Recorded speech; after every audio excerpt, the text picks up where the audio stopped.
Okay, I'm going to call to order the regular meeting of the Planning and Zoning Commission of the City of Goodyear to be held on March 19th at 7 o'clock here at the Justice Facility. Please stand and join me in the Pledge of Allegiance.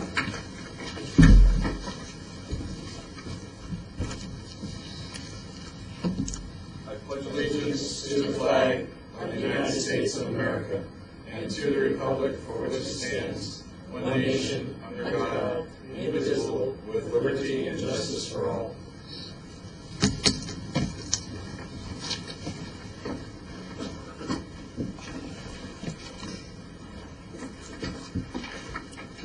Would the clerk let notice that the roll call, all commissioners who have been appointed are present. We do have one commissioner that has been appointed but had a family commitment and will be hopefully here at our next meeting. Next order of business is the approval of the minutes for the regular meeting of Planning and Zoning Commission that was held on February 20th, 2008. Can I have a motion to approve the minutes, please? I make a motion to approve the minutes. Second. I have a motion from Commissioner Miller and a second from Vice Chair DeBroker. All in favor say aye, please. Aye. All opposed? The ayes have it. Okay, public comments. If anybody would like to speak to the commission on any item that is not on tonight's agenda, anything that you would like the commission to know, then here's the time for you to do that. Seeing no one, I will close the public comments section of it. There will be ample opportunity for you to speak on agenda items. All right. Ex parte communications is the next order of business. Any ex parte communications on this? Yes. Commissioner Miller. Email from a Ms. Kimsey, who represents J. Walters Construction, requesting a meeting to present her views on a case that will be before us later on this year, and a response that I would wait for a full presentation before even discussing anything. That was it. I also had the same email and responded I would not meet. Okay. Anybody on this side? Just previously, I disclosed I met with Mr. Prescott in Newland, but since they have it on today's docket, I thought I'd... Okay, thank you. Mr. Williams? I have the same email, and I responded that I would meet, but I have not set up the meeting yet. Okay. The chairman has had a meeting with Ms. Kinsey and the developer, whose name escapes me at this point in time. This past yesterday, as a matter of fact, Tuesday, and he bought his own cup of coffee just for the ethics of it. Just wanted to make sure you knew. The chairman also had several phone calls from Mr. Ed Bull, who is representing Evergreen Defco on one of the items for tonight's agenda. So I've been fully briefed. And that will close our ex parte communications. And since there is no old business, surprisingly enough, we're going to move right along to new business. I'm going to open the public hearing for case 07200-00028, the El Cedro Planned Area Development Amendment. And Mr. Rick Williams is going to present that case for us. So, Mr. Williams, take it away. Thank you, Mr. Chairman. The request to amend the approved El Cedro PAD is before you this evening. The original adoption of ordinance number 07-1060 rezoned this land on March 5th, 2007, which is located, Cotton Lane runs north and south here. This would be Lower Buckeye Road, Citrus Road along the western side of the development, and Broadway Road down there to the south. Now, the original PAD that was approved basically rezoned the land into three different categories, or land uses: residential, commercial, and industrial. And what you see before you in this exhibit is the approved land use plan. And just again, for orientation, Cotton Lane, the Rubbermaid plant, Lower Buckeye Road, Citrus, and Broadway Road there. The amendment before you this evening proposes two changes to this planned area development. One of them would be consolidating the commercial parcels 7 and 8, which are roughly 20-acre commercial parcels apiece, into one 47-acre commercial piece there, which would now become parcel number 7, and add additional lots in parcels 4 and 5, which would be here and here. Now, subsequent to, and I'm going to go back to just this illustration real quick. You notice on the original approved PAD, there was a regional drainage channel that ran down the western edge of parcels 4 and 5. Subsequent discussions with city engineers and McFlood have relocated that channel in the Loop 303 channel. Everyone felt that that was a better alignment for that, where it continues on down to the south, thus providing the elimination of the 100-foot drainage channel, provided for the inclusion of that into the development there in parcels 4 and 5, thus the 12 lot increase in parcel 5 and the 10 in parcel 4. We had a citizen review meeting on this on February 27th. We had a couple of the county residents that showed up from the east there. They voiced no opposition at this meeting. Staff supports this amendment, subject to the stipulations that you have in front of you. That concludes my presentation. The applicant is here and would be happy to answer any questions that you might have. Thank you. Okay, thank you. Any questions of staff at this point in time? Any questions of staff at this point? Rick, could you just push the map down a little bit so it squares up for the viewers at home? Okay, now's an opportunity for the applicant to make a presentation, or you're winning. Moving right along. Okay. Now is a time for public comments. Is there anybody from the public would like to make a presentation or make a comment on this case? Seeing none, I'm going to call for I'm going to close the public hearing, and I'm going to call for a motion on this agenda item. So moved, Mr. Chair. Motion to recommend approval of case 072000028 with attendant stipulations. All right, a motion from Vice Chair Broker, a second from Commissioner Loretano. Any commission discussion? Mr. Miller? Mr. Lax? All right, I'm going to call for a vote. All in favor say aye. Aye. All opposed? Ayes have it 6-0. Thank you very much.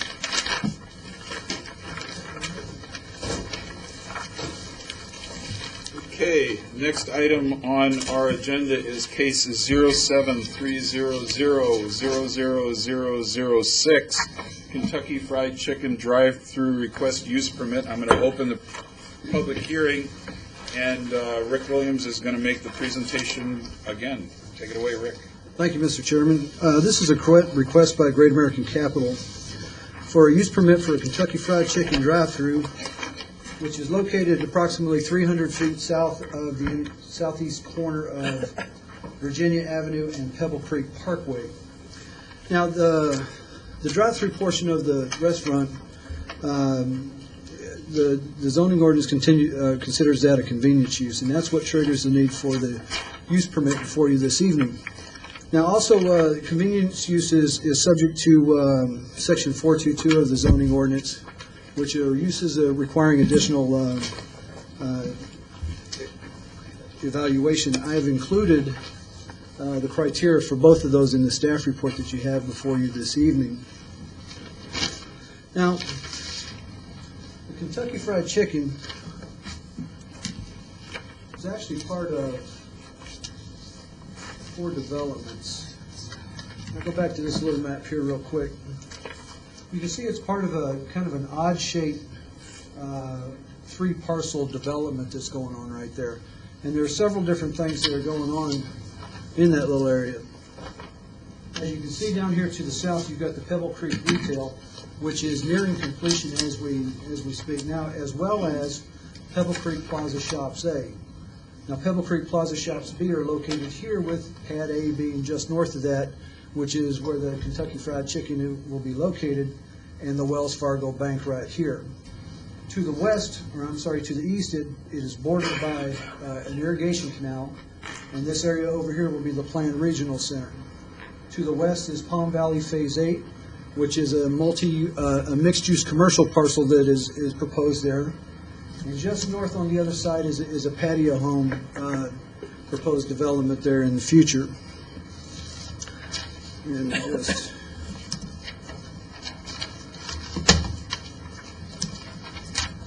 now,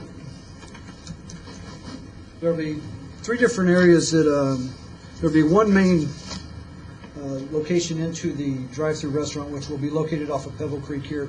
There will be additional entrances off of Pebble Creek here to the south, as well as one located primarily for the bank off of Virginia Avenue to the north and to the east. Circulation within the development, and you have to excuse me just one second. Let's see if we can- a little better that way. You know what, sir, just to keep the same context as that we had Well, with north being up, Rick. yeah.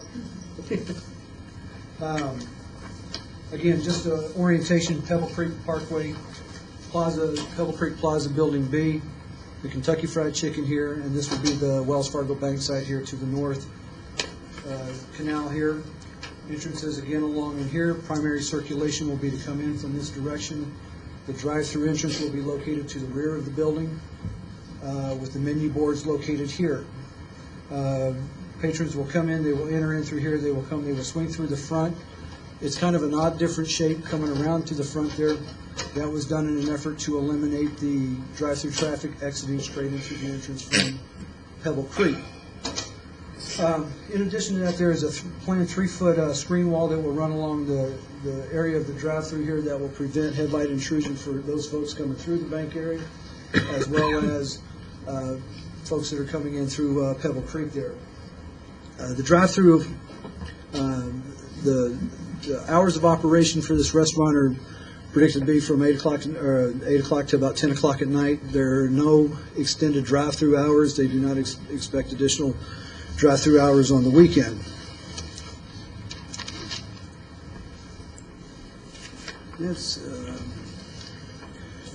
We did have a citizen review meeting on this. We had one resident that questioned or had questions regarding the odors that the restaurant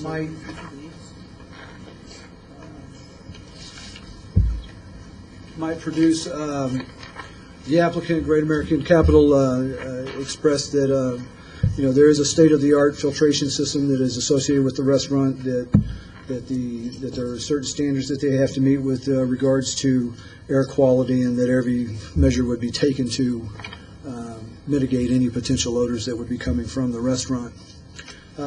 In closing, I would just like to say that the folks over at Great American Capital have worked with the other developers throughout the parcels there to create a cohesive theme through there. I think they've done a fairly good job of staying consistent with the other developments in the area. As I stated, there was no other opposition supported at the meeting. Staff supports this request subject to the stipulations that you have in front of you. That concludes my presentation this evening. The applicant is here to answer any questions that you might have, and I'll be happy to answer any as well. Questions of staff? I Commissioner have Williams. one, and I guess I'm not sure who needs to answer it. But most KFCs have another franchise with them. Are there plans to put another fast food franchise in here? Would you make sure you identify yourself for the record? Yes, my name is Matt Huss. I'm with Great American Capital, and we're at 2999 North 44th Street, Phoenix. And this is actually not a franchise-based store. It's actually a corporate store, a corporate operation. So there are no plans that I'm aware of to have any additional franchises in the area. While we have you up, would you like to make, since you are the applicant, would you like to make any kind of presentation, or are you good where you are? I'm fine unless you have any questions. I'm happy to. Stay there. Okay. Further questions? I just want to make sure I'm clear. So the drive-through entrance and exit is the same place, is that correct? So you're Right. coming in, going all the way around, and then going back out for the That's- traffic to that's- minimize congestion. That's correct. You're actually, the access point, the entrance to the drive-through is at the rear of the parcel, which would be on the east side. And the exit point would be onto a secondary access point, which I wanted to show you on, this would be it.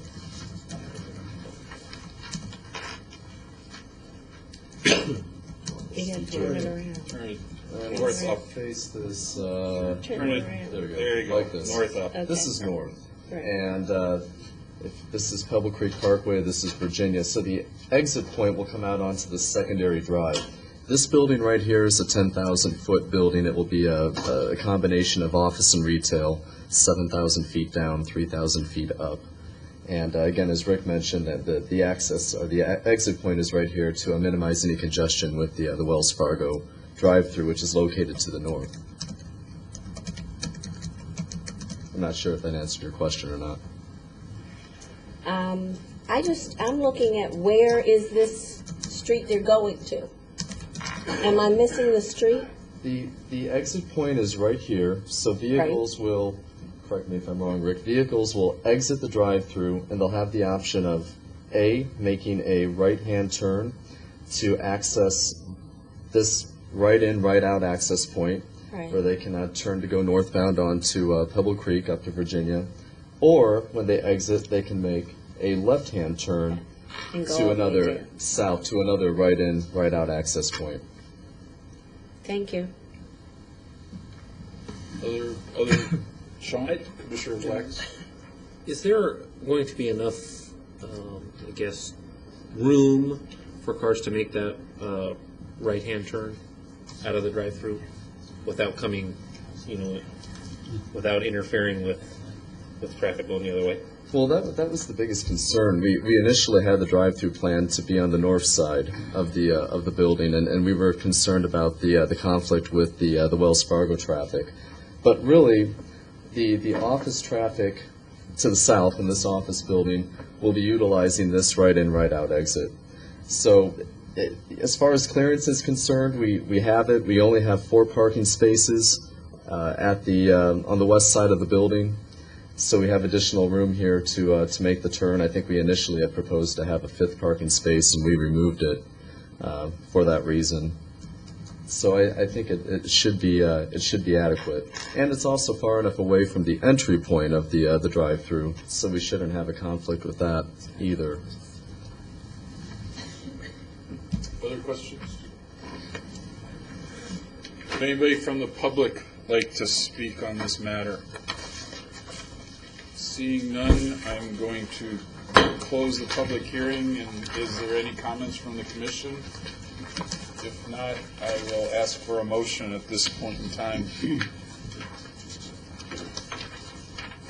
I make a motion that we approve case 0730000006 with said stipulations. I have a motion from Commissioner Miller and a second from Commissioner Williams. All those in favor say aye. Aye. All those opposed, ayes have it 6-0. Thank you. Thank you. Welcome to Goodyear, or I hope you will be welcome to Goodyear. Staff direction here. Can we take the next 3 items since they're going to be postponed all as one item? Or do we have to take them each individually? Yeah, these items were separately advertised, Mr. Chairman, Okay. so we need to take 'em. separate motions. on the Okay. floor. The chair is going to take it upon himself to ask for a motion to postpone case 06-200-0021, the Goodyear City Center Northeast District rezone, please. I have a motion from Commissioner Loretano, a second from Commissioner Williams. Is there any discussion? All in favor say aye. Aye. All opposed, the ayes have it 6-0. It's it's a continuance. Will the motion maker accept the change? It's continuance to the course. 16th of April? I would Thank defer you. to the chairman's wise abilities there. Whoa. All right, and the chair will take it upon himself now to ask for a continuance motion on case 06-200-00022, the Goodyear City Center Southeast District rezone. So moved, Mr. Chair. I have a motion from Vice Chair DeBroker and a second from Commissioner Lax. All those in favor say aye. Aye. All those, all right. All right, now I will ask for a motion to continue to April 16th, case 06-200-00023, Goodyear City Center Southwest District rezone. And I have a motion from Commissioner Williams and a second from Vice Chair DeBroker. All those in favor say aye. Aye. Ayes have it, 6-0. All right, now I will open case 08-950-00010, Goodyear Center Point Design Guidelines. This is a request to approve and amend the architectural design guidelines contained within the approved PAD plan that was submitted for Goodyear Center Point. The applicant is Evergreen Devco, and the staff presentation is going to be made by Planning Manager, Mr. Coons. Take it away, Bob. Mr. Chairman, members of the Commission, in November 2005, the City Council approved a request to rezone 31 acres at the southeast corner of Pebble Creek Parkway and McDowell from the Agriculture District to the planned area, to the C2 zoning district with a planned area development overlay. In conjunction with that, a final PAD development plan was approved.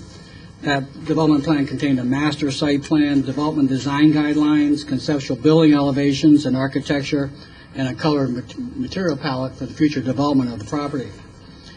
Goodyear Center Point, as you know, will contain approximately 270,000 square feet of retail development in a combination of anchor stores along the south, retail shops buildings at the immediate corner, additional retail shops along Pebble Creek Parkway, and all of those are developed and built to date, and 5 pads along McDowell Road. As you know, today the anchors have been built with Mervyn, Circuit City, Bevmo, Toys R Us, and others. The shops buildings have been completed at the immediate corner. Staff has been recently working with Evergreen Devco and Darden Restaurants concerning the development of 2 restaurants, Olive Garden and Red Lobster, on 2 of the pads along McDowell Road. Olive Garden on this pad and Red Lobster on this pad. In those discussions with Evergreen Devco and Darden, it became evident that we had a potential issue relative to the proposed architecture for those 2 restaurants. Those 2 restaurants having a desire for what I'll call corporate architecture and a design for those restaurants that would be not in compliance with the stated development design guidelines for the architectural style of the center. This amendment to the architectural design guidelines has been submitted to allow some level of architectural flexibility for the development of the buildings on those paths.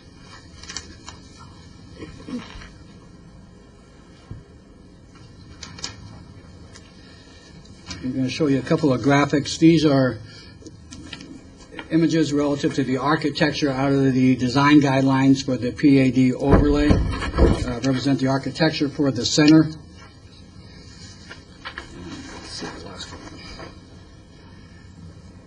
These are for the shops buildings. This would be for the pads. And the top portion of this, a little bit relative to the inline anchors, and also includes the colors and material palette for the center.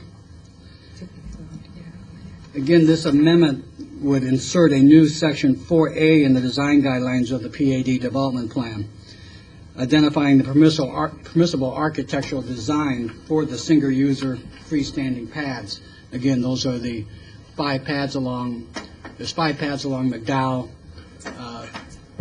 4 of those would be called these single-user pads. The 5th pad, I believe, is planned for retail shops buildings. So it's really affecting potentially 4 pads along the gal. The design flexibility that's being requested would permit the building architecture, form, character for the pad buildings to be different than the balance of the center. Again, I want to go back. Maybe this is one I was looking for earlier. You can see this graphic, the architectural form for the center that's been built to date with the anchors is very contemporary architecture, some rich color palettes, materials, arching roof forms, has a certain architectural character. The PAD development design guidelines that were approved it's basically stated that all of the development within the center would be integrated architecture. Kept on using those terms over and over again. It would be architecture be integrated, including the architecture for the paths. This architecture is very distinctive in nature as compared to others that you might see in a planned shopping center where it may be more southwestern design with stucco, mission tile roofing. This one's very contemporary. And what really has been discovered in working with these pads is that a corporate franchise that desires to maintain some level of their corporate identity, such as Olive Garden and Red Lobster, have a difficult time modifying their buildings to an architectural form that is integrated and consistent with this architecture. They have willingness to modify colors and materials within their buildings, but not their entire architectural form, which then takes them away from their brand identity that they believe is necessary.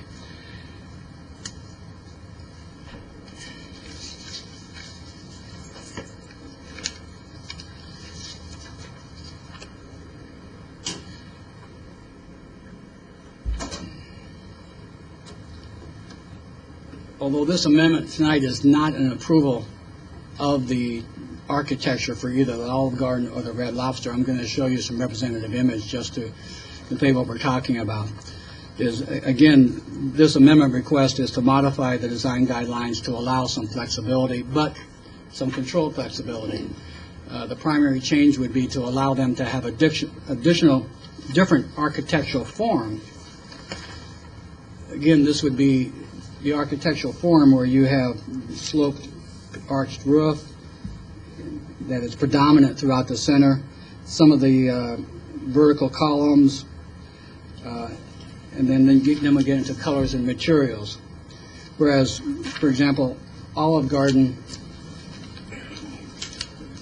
is more of the traditional Southwest or Tuscany architectural feel with a flat roof and with the pitched and mission tile roofs on the and portions of it.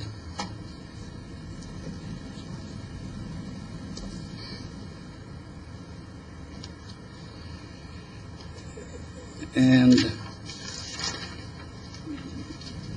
this is the conceptual drawing, a conceptual drawing for Red Lobster. And I want to say that what we have been doing is working with Darden relative to both of these.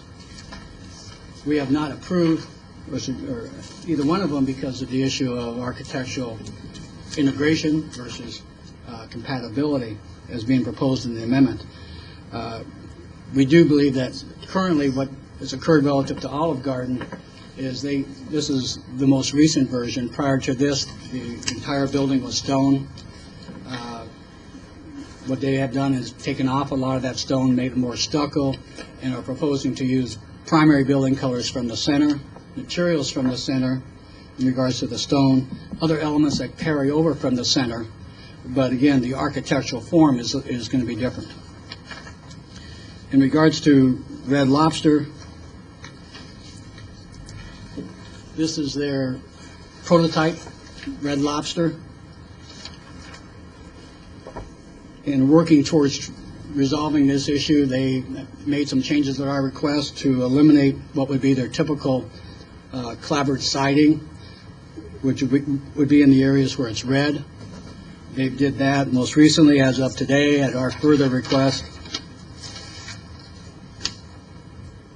they removed what is a shingle material in this element and replaced it with stucco.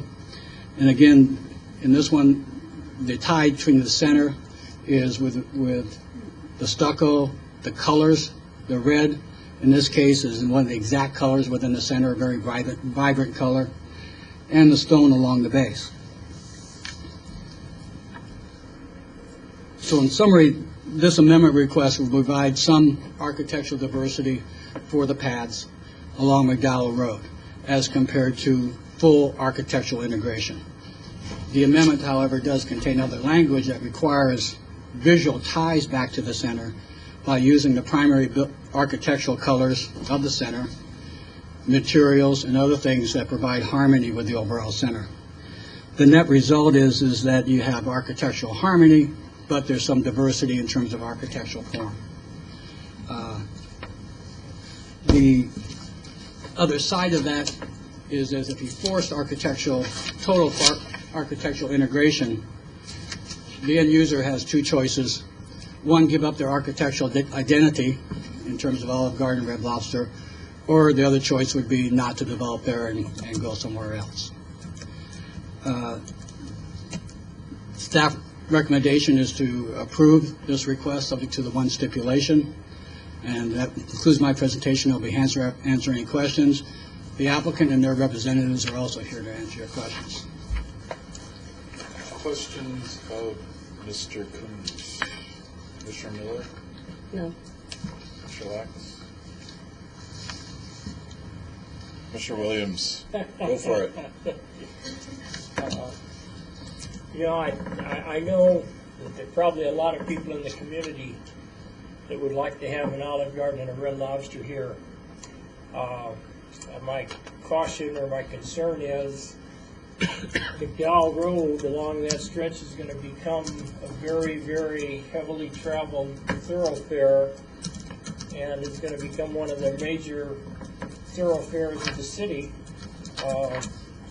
And you know, the development that's gone on there so far has been done very well, and I've heard a lot of good comments from my neighbors and from other people that they are very much in favor of that. And I have a concern that most of the Red Lobster and Olive Garden facades that you put up would, you know, for the lack of a better word, cheapen the appearance of that whole center.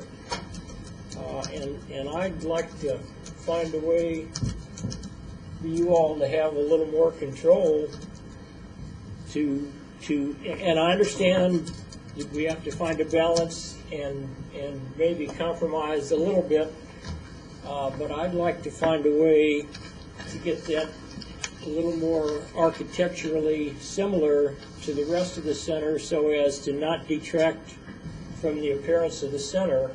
And I guess I have a question, is it possible to do one or two buildings by some sort of exception or variance to help you get the applicant to move a little closer to our standards rather than just a blank check to make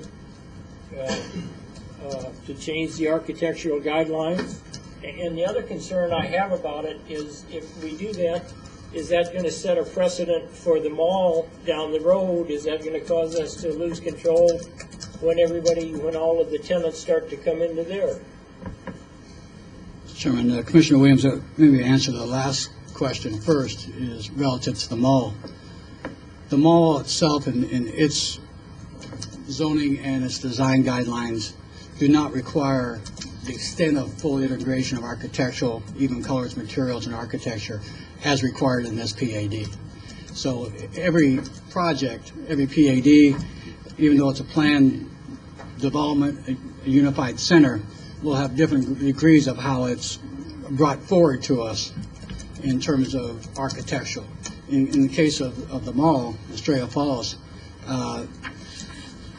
that one does not actually speaks to more diversity than it does to architectural integration. The market at Estrella Falls Power Center north of this project has more architectural integration. It's more of a southwestern design. I guess, so that's the last question. Every project that's brought forward, you may have different approaches to that. And what we discovered here is that the way it was brought forth was implied directly or indirectly that this would be fully architecturally integrated, all buildings basically very similar. And maybe that was not what the developer intended. In regards to whether or not it sets a precedent, it doesn't set a precedent relative to other projects because each project has its own baseline approved by the planned area development. We are approving an amendment for this development that would affect these 4 of the 5 pads, because 4 of the 5 pads are planned for freestanding single users. Those would be these 2 restaurants, a planned bank, and a 4th pad that is unknown as far as a user, but is potentially probably a fast food drive-through restaurant. So the amendment will only affect those 4 buildings, not anything else.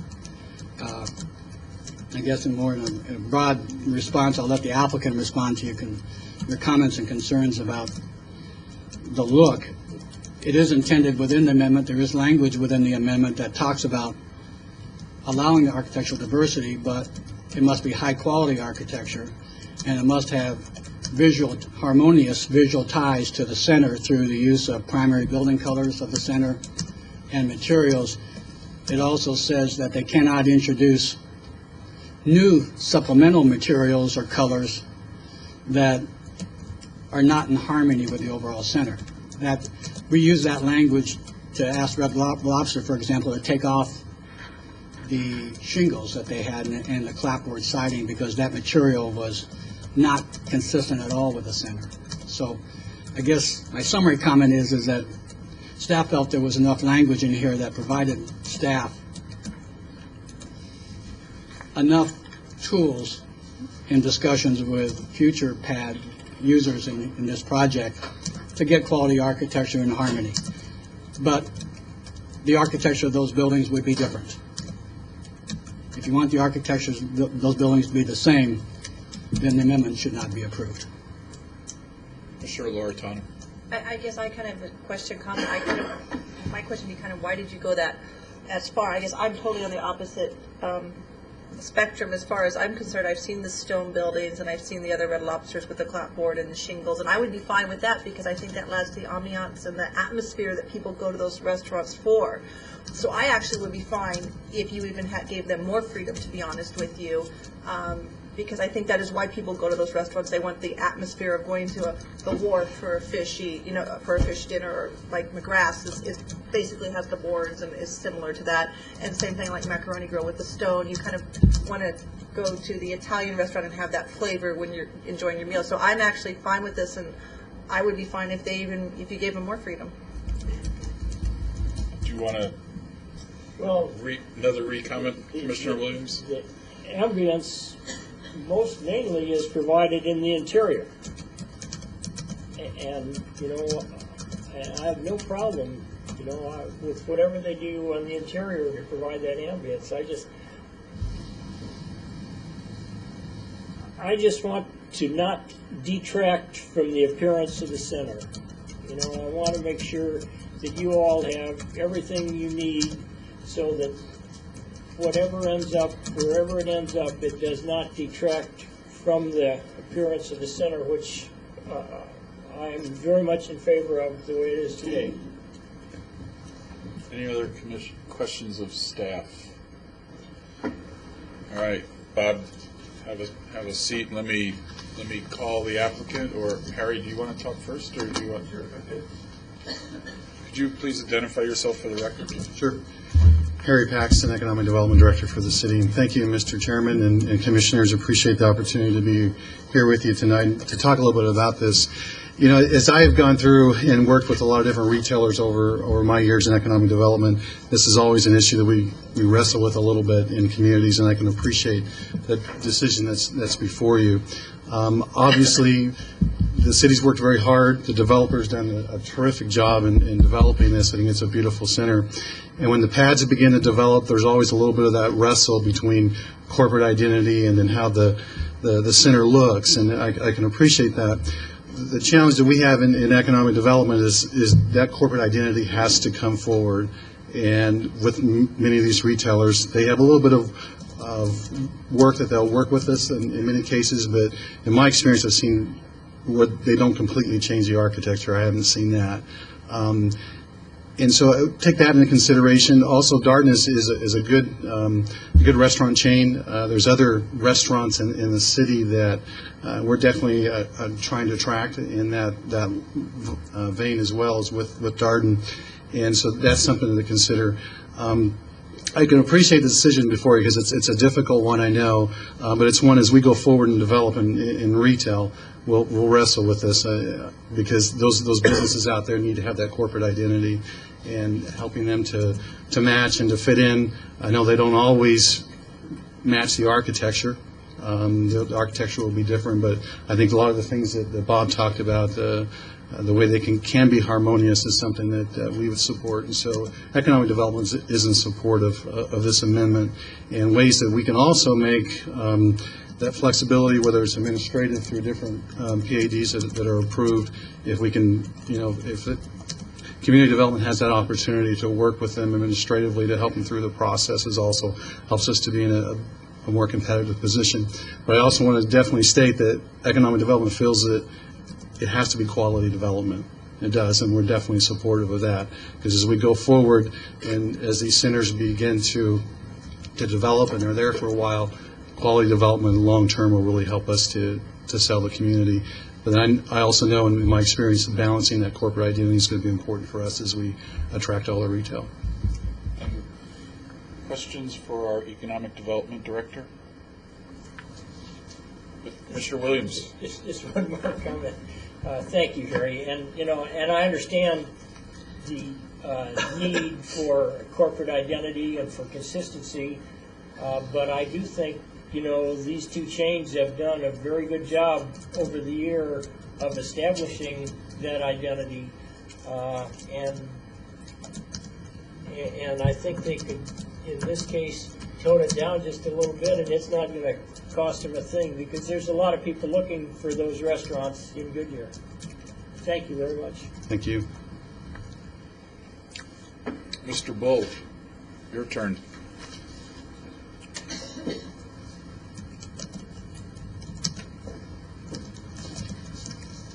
Thank you, Mr. Chairman, members of the Commission. Ed Bull, 702 East Osborne. I'm here on behalf of Evergreen DevCo, and both Laura Ortiz and RT Starr are here with me. I'd like to make some preliminary comments, and then if you would allow, I think it'd be good perhaps for Laura Ortiz as well to also talk some about Evergreen's commitment to quality, because we're not trying to do something that is not reflective of quality, and I think the quality of the center and other Evergreen developments speak well for themselves. We certainly appreciate the recommendations for approval from both planning staff and economic development staff, and we're certainly fine with planning staff's stipulation. In summary, really what we're doing and what we've been doing with staff is working to find a way to make these two restaurants happen. We're not looking for a free ride. We're not looking to have staff not ultimately approve and review the site plan and the elevations. We're not looking to eliminate quality. What we are looking for, as Bob indicated, is some flexibility with control or controlled flexibility, or ever how you want to phrase that. But importantly, to find a way to make these restaurants happen. They're good sit-down restaurants. They're not five-star restaurants, but they're good, medium-priced, family-oriented sit-down restaurants that we believe would be very desirable in the community and a very good asset to this particular center in this area.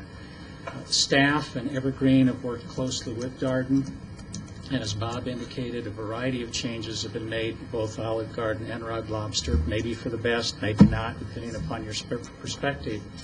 But Evergreen believes, and I think staff would concur, that there has been meaningful movement, and at some point, then you either can satisfy the needs of the corporate identity, or really you say goodbye to the proposed tenant is what it amounts to.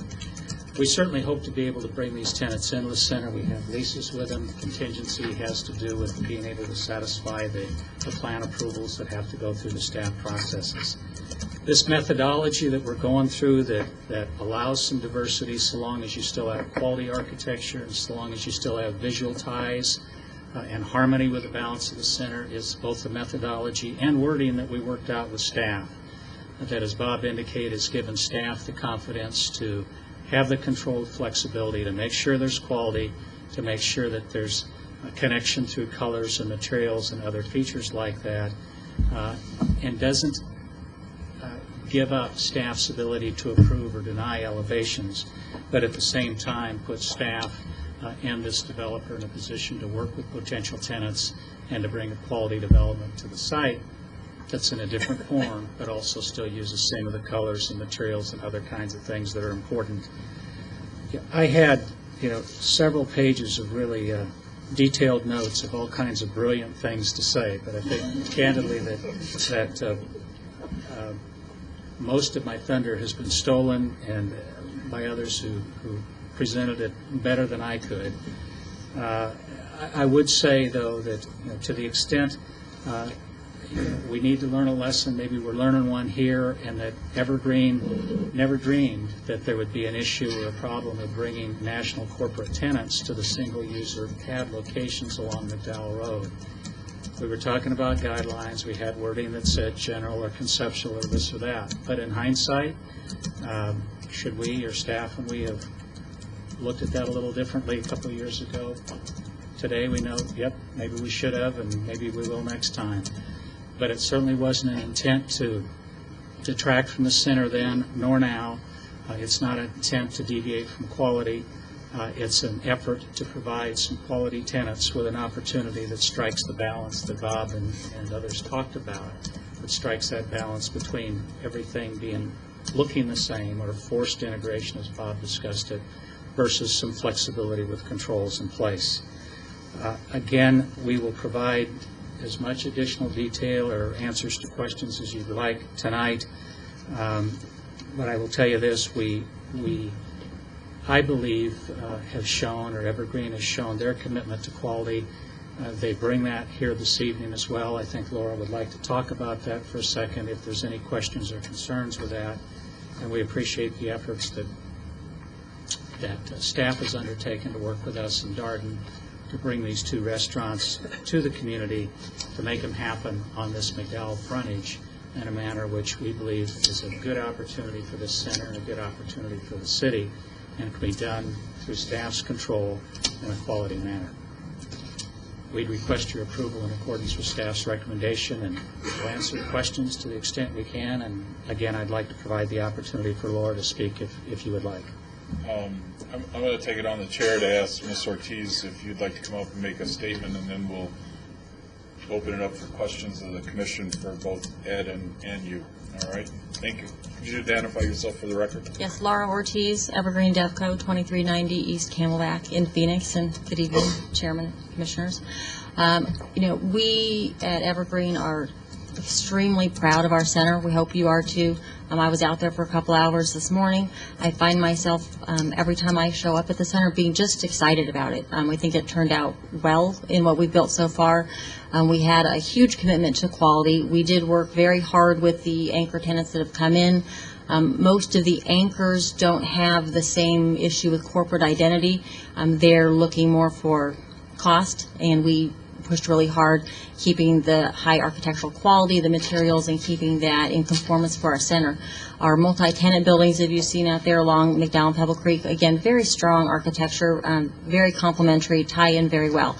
Ed did mention we really did not envision and realize that the language that we had proposed within our PAD overlay with our C2 zoning, that those design guidelines would be interpreted this strictly, and hindsight is 2020. We've learned from that. But we think that the Darden restaurant concepts are very good concepts. They have high quality architecture within their own corporate prototype, because when you talk about corporate prototype, usually you're looking at a very stripped down bland building. We think their corporate prototype buildings really have some quality to it. Unfortunately, they don't match with our very unique architecture at Centerpoint, and we're proud of it, and we're glad that we did it, but it is not the traditional Southwestern facade. So we do have a little bit of struggle getting those two to conform. As you've talked about a little bit before, we do want high quality. We require high quality. Other users along with Dow that could come in, we would strive to get them to be as close as possible to our architecture. And when they have corporate issues, that's where we've worked out with staff that if they have a corporate identified architecture that they really need to maintain, and we as developers and municipalities that we've worked with definitely look to some of those users and say, come on, do you really have to stay that strong and true to your architecture? And every retailer is different. This particular retailer, Darden Restaurants, is very strong with their commitment to their corporate architecture, and we've worked very hard with us and with staff beyond us to get them to get to the point where we think we have good-looking, strongly integrated, but not ideally matching architecture to match the shops that we've done at the corner and the other anchors. So I think that what you will find us doing is continuing to work with Darden to fine-tune the details, to work with the other users that come in to really get them to have high-quality architecture that does blend very well with our center, because we are proud of it. It's a showcase for our company, and we want to continue to do good development in Goodyear with all the other land that we're developing for you. We're looking really for you to help us realize this very good addition to our center. We would like to bring the restaurants to Goodyear. They want to come to Goodyear, and they want to come to our site. What we don't want to see is that they get turned away from our site simply to turn to another site, either outside of Goodyear or within Goodyear, that does not happen to have the same requirement as Bob mentioned for the strong corporate ties, or the strong tie to the architecture for the rest of the center. So I'm happy to answer any questions you have. We are very excited about them, and we really do think they have good architecture. It just doesn't happen to match Centerpoint's architecture. Questions for Mr. Bull or the applicant? I think that you did an excellent job. I think it looks great. And I think that Red Lobster, you still know that it's Red Lobster, but it goes very well with the existing architecture that's up there. I think the development is very well done, and I think this is very well done as well. Thank you. Commissioner Lax? I'll say it. Okay. Commissioner Vice Chair, any over here? No, I've said my piece. Thank you very much. All right. At this point, I'm going to ask, is there anybody from the public that would like to speak on this matter? Seeing none, I'm going to close the public hearing, and I'm going to ask for, is there any council discussion? Commissioner Williams, any further points? No, I just emphasize that, like everybody has said, the development to date is fabulous. And again, I'll emphasize that I know Red Lobster and Olive Garden do a very good job and have done very well. They have established their corporate identity very, very well. And I just don't want wild variances that would detract from the appearance that has been put up to date. Because I think it's done very, very well, and I just don't want to detract from that, especially on such a this will be one of the 2 or 3 main thoroughfares of the city of Goodyear in 10 years. Commissioner Loretano? Nothing further. I think you did an excellent job. Commissioner Lack? Commissioner Miller, any Oh, thoughts? I love it. I'm all for it. Commissioner Lax? Like Commissioner Williams, I have some concerns about deviating from the center's architecture. Deviating from a corporate identity can sometimes be a benefit, especially in light of what is existing there, and maybe an opportunity for you to expand the corporate horizons. Additionally, I am most concerned, though, with the precedents that this does set. I do recognize that every development is different, And however, this is going to be looked at every single time somebody else wants to have a building different that doesn't look like the rest of the buildings in a center. And so I have those concerns. And lastly, I guess it's hard for me to approve this, or we'll take our ball and go home. I'm not sure that I understand that. However, that just doesn't sit well with me as an argument, and for those reasons, I'm planning on voting no. Commissioner, Vice Chair Broker. I'm okay. Okay. Okay, the chair has to make his. The chair's had a lot of heartburn over this one.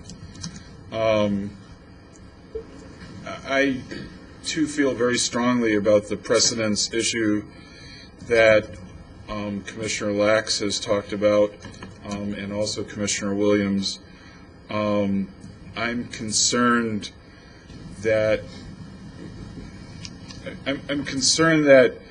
we didn't see this in advance, and when the center was proposed, and I was on the commission, and I remember seeing this go through, we were very excited about it. It was going to be integrated architecture.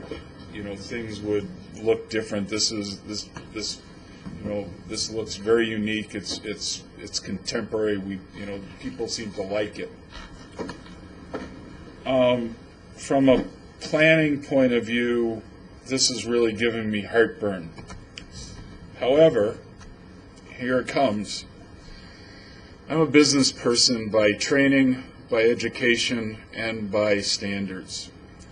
And I am going to, much to my surprise, I'm going to vote in favor of this because I think that we've given, the developer has learned a lesson, and the developer has other projects in the city, and I think this will be a lesson carried forward that while we can tie the strip buildings and tie the freestanding small office clumps together, sometimes we have to allow national identity to triumph over strict interpretation of an amendment or an original PAD.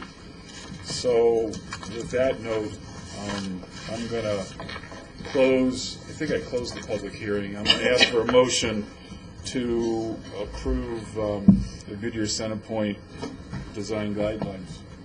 Mr. Chairman, I move that we approve case number 08950000001, the Centerpoint guidelines with the stipulations as listed. I second it. I have a motion from Commissioner Loretano, and I have a second from Commissioner Miller. All those in favor say aye. Aye. Aye. All those opposed? No. Okay, the ayes have it. Did I get an aye from you? No. Did I get it? I'm sorry. Can I abstain? Yes, you can do a no vote because we have 4-1 and no recommendation. So I will, as the chair, I will allow it unless overruled by staff. So it passes, Harvey. Yeah. I'm just trying to think about that. Done. Thank you. You're welcome. They call that voting present. Voting present. Voting present. Voting present. That's right. All right. Voting present. Okay, our next case is case 0720000006, Australia parcels 5.4, 5.5, and 5.6, a rezone. And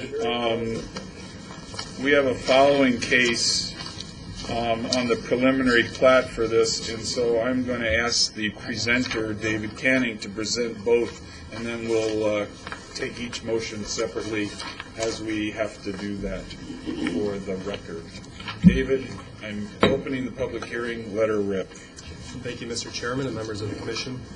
Subject 155.5 acre property is generally located south of West Star Drive, approximately 3,500 feet west of Estrella Parkway, in the Estrella Mountain Ranch Phase 2 Final PAD. Property currently has 4 zoning designations, as shown on this exhibit.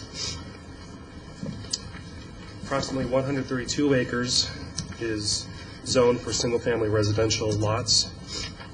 15 acres is zoned for an elementary school.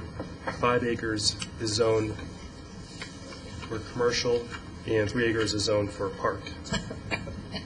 The applicant is requesting a PAD amendment in order to rezone a 15-acre elementary school and 5 acres of commercial to single-family residential, and to redesignate the 3-acre park site into a passive open space trail system. If the PAD amendment request is approved, the applicant intends to develop the property with single-family custom home lots.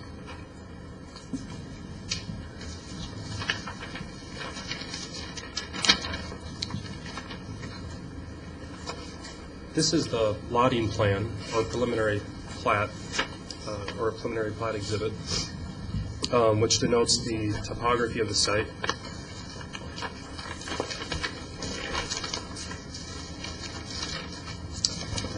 The applicant, with this request, will develop 83 custom home lots ranging in size from 25,304 square feet to 79,367 square feet, resulting in a density of 0.53 dwelling units per acre. Approximately 1/2 of the total acreage will not be developed and will be designated as open space.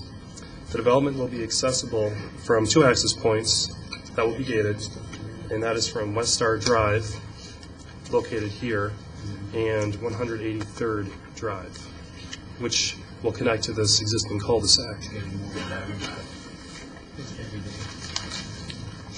The subject property contains some significant hillside areas with slopes greater than 20%, which are represented on this exhibit in the red and gray areas. With only a few exceptions, the vast majority of the lots do not significantly encroach into the hillside areas. For those lots which do encroach into the hillsides, development envelopes or building envelopes will be required to minimize the disturbance of the natural terrain in these areas. In addition, the hillside lot development standards will be required, as they have been required previously for similar developments in Estrella Mountain Ranch, prior to council approval of the preliminary plat, to ensure appropriate development and home construction on these hillside lots. The citizen review meeting was held on October 4th, 2007 for the PAD amendment. There were no residents in attendance at that meeting. Yeah. During the past week, however, staff has received a few calls from concerned residents who have been using a network of trails throughout this area. And the applicant has been in contact with some of these individuals and has agreed to work with the residents on this issue because those trails may be impacted by this development. The applicant does intend to have trails within this development, but they may differ from what's currently been built. Staff is in support of the PAD amendment as well as the preliminary plat based upon the findings contained within the staff reports. This concludes my presentations of the PAD amendments and preliminary plat. Staff and the applicant are available for your questions. Questions of staff? Commissioner Loretano. You know it's not about a grocery store. I just had a question. When you talk about the building envelope, does that include also like any outbuildings, like if someone were to build a guest house or a pool, is that also included in what is required in the building envelope? Mr. Chairman, members of the commission, that is correct. They're called, originally they were referred to as building envelopes, but to restrict development further, they're called development envelopes now, which would prevent a pool or a guest house in the significant hillside areas. Okay, so that would all be encompassed in that one area that they could build it? It would only be encompassed within the proposed envelope area, correct, which is in the lower slope areas. Okay, thank you. Mm-hmm. Questions over here? Commissioner Locke? Dave, I'll save it for the applicant. I have a question, David. You talked about the development envelopes. Will on the slope analysis exhibit and the grading sheets and the PAD exhibit, which we're going to see eventually, the development envelope is smaller than the parcel envelope. Is that correct? And then will we get a map? Will the staff get a map? Is that approved administratively, what the development envelope on each parcel is? Mr. Chairman, members of the commission, those development envelopes will be required to be shown on the preliminary plat prior to this item being scheduled for council. Okay. All right, thank you. Any other questions of the applicant? Excuse me, any other questions of staff? Okay. You're up, sir. Mr. Chairman, Commissioners, David Prescott with Newland Communities, 2850 East Calmac Road, Phoenix 85016. We do agree with the staff report on both items and with the staff stipulations. I would like to add that I did, as David mentioned, I did talk to two residents who are concerned about the existing trail system. One is a mountain biker and one is a hiker. And basically I indicated to them that we would work with them to take a look at alternative trails and see what there's potential opportunities in other areas, because on this one subdivision alone, 50% of the subdivision is open space, and eventually that open space does go back to the homeowners association. So we agreed to meet with them and take a look at some alternatives. The trail system that's identified inside this gated community is identified for use for the residents who live in these custom homes. But we have, and I'll show you very quickly.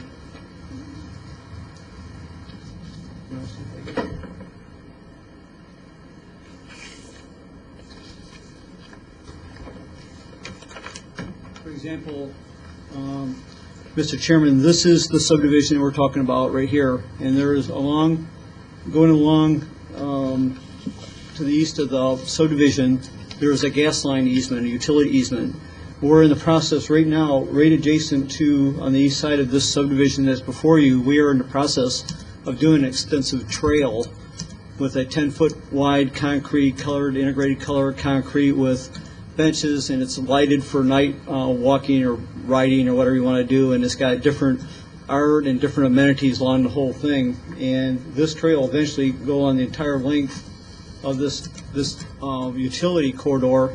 As a matter of fact, Astray has 59 miles of trail systems, and that's what we need to sit down and talk to the residents about, because they may not be aware of all the trails that are in the planning process.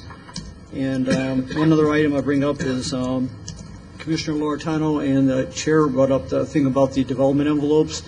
These properties will be subject to Astraya's custom home design guidelines, which means that you can't develop on more than 35%. That development envelope basically says you get a 30% building footprint or lot coverage for the house itself, and you get additional 5% for hardscape, which is your driveway and patios, that kind of thing.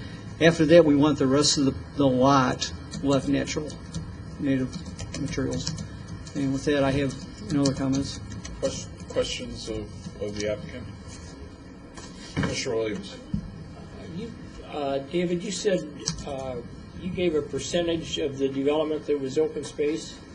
Is all that open space, is that within the gated community, so that's only accessible to the homeowners in that community, or is some portion of that available to all the residents of Estrella Mountain Park?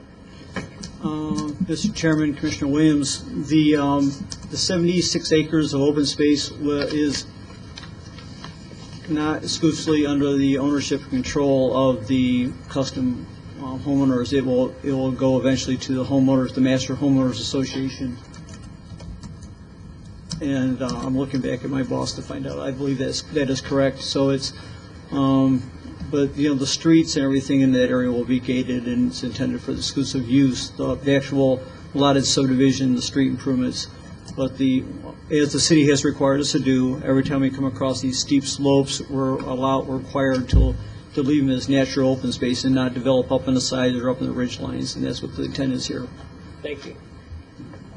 Commissioner Loretano. I just want to let you know I'm going to be voting for this because you all gave me a, a really good presentation, explained to me about where we're at the commercial. I'm very pleased where you guys are going with that. Thank you. Commissioner Lax? I have one question. I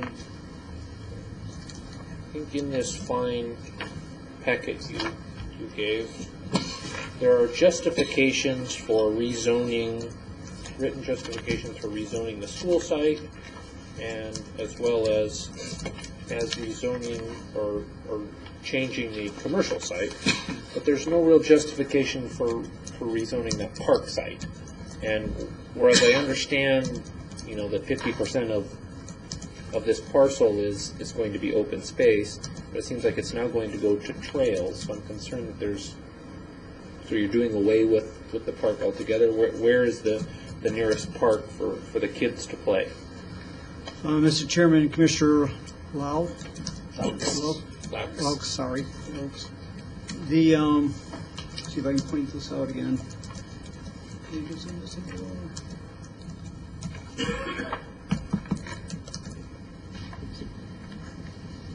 Can you tell I'm very experienced at using this machine? I assume there's a focus. Where's David? David, get up there and... I'm trying to focus so you can actually read it. You broke it. It's just too close. Yeah. It's not focusing. It's very blurry, but I can show you right here that here's the subdivision, here's a park, and there's an existing park right here. There's 3 or 4 parks right in this one area, plus all this trail system is all large open space, which has amenities under the power lines and along the gas line easement. And these, the 3-acre park that's in here, quite frankly, I wouldn't suggest that even as a private, under private HOA ownership, you would do something as small as a 3-acre park, because of the operation maintenance costs of bringing in a crew mowing and sending people away is too expensive. So what they've done to here is when you put in these custom lots, and I am on the chair of the design review committee for the custom lots, the back patios of some of these custom lots are the size of parks with all the amenities and everything on them. So we really don't need a 3-acre park for these large custom homes on these 2-acre lots. I mean, some of the lots are almost as big as a park would be, and we already have extensive park improvements along West Star Drive and going down into Montecito, which is just to the south.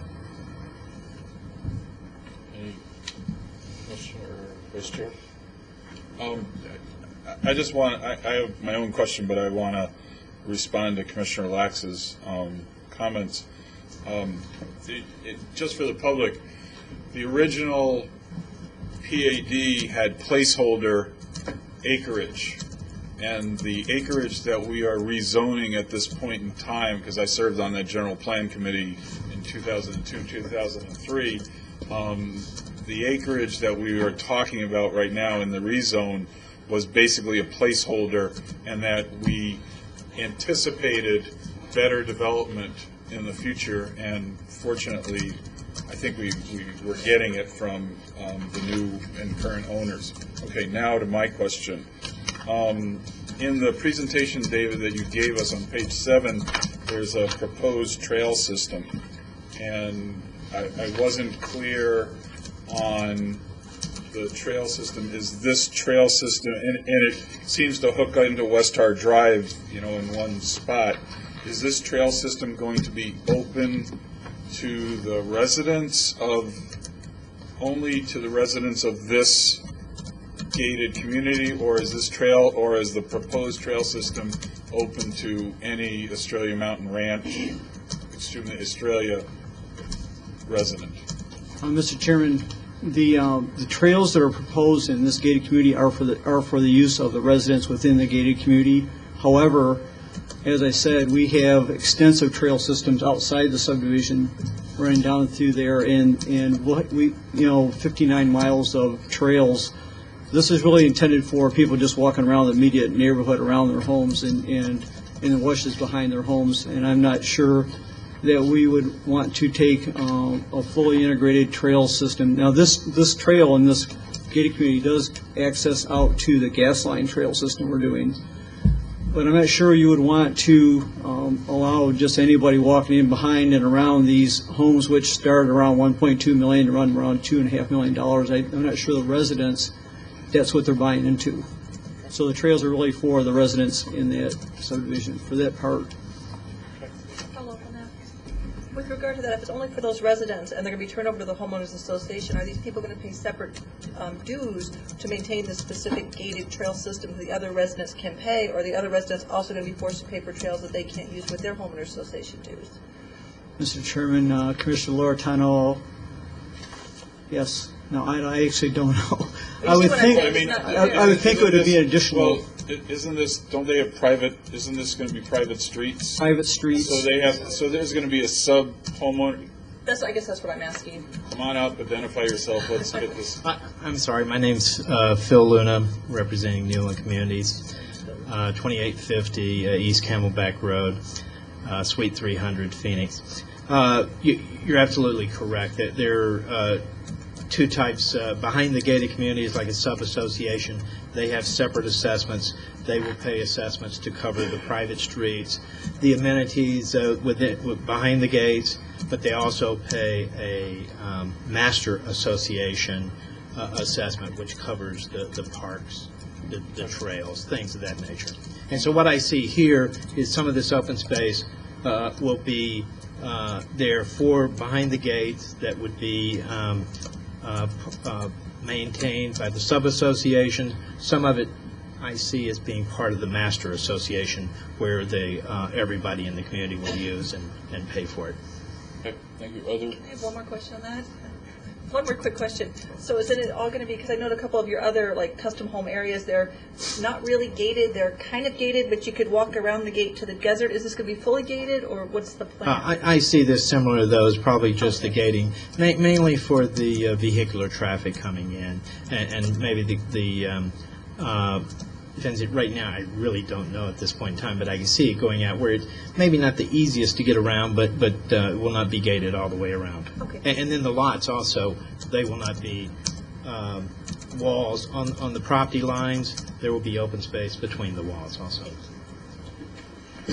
Okay, thank you. Any other questions of staff or the applicant? Does anybody from the public like to speak on this matter? Going once. Well, you can join me. This is my husband.